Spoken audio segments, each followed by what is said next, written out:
Bonjour, my friends. I'm Frankie, and welcome to Club Foodie. I'm a coffee addict. I love the taste, and with the number of hours I spend every day on the site, a few cups of Joe keep me alert and boost my energy. Many times I like to enhance the taste and pour some of this. In today's episode, I'll show you how to make my butterscotch coffee creamer. Deliciously creamy.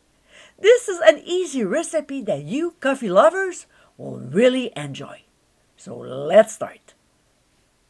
We'll prepare a bain-marie, or if you prefer, a double boiler, by adding a little bit of water to a pot and placing a bowl over.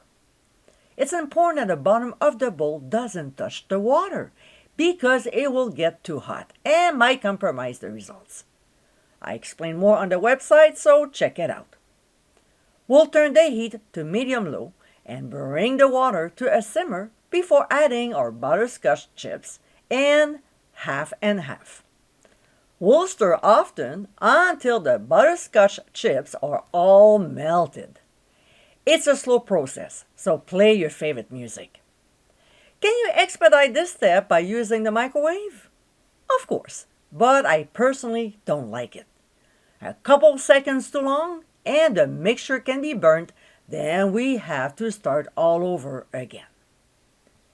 When the chips are finally melted and the mixture is smooth, we'll remove from the heat and transfer to a large measuring cup. To this, we'll add a can of sweetened condensed milk, some pure vanilla extract, and ground sea salt. We'll stir and you'll see the mixture is very thick. Don't worry, we're not done yet. As we stir, we'll start pouring in some milk.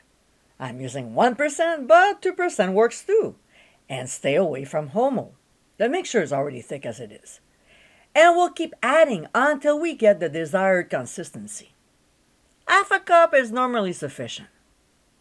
When we're satisfied with the texture, and this is what we're looking for, we'll pour the creamer into a jar or container and transfer it to the fridge until needed. It keeps up to 5 days. And my friends, this is our butterscotch coffee creamer. Smooth and delicious, this homemade condiment is a tasty way to boost your coffee's flavor. I hope you give it a try soon, and be sure to visit clubfoodie.com for ingredient amounts, directions, and more info. Until next time, my friends, cheers!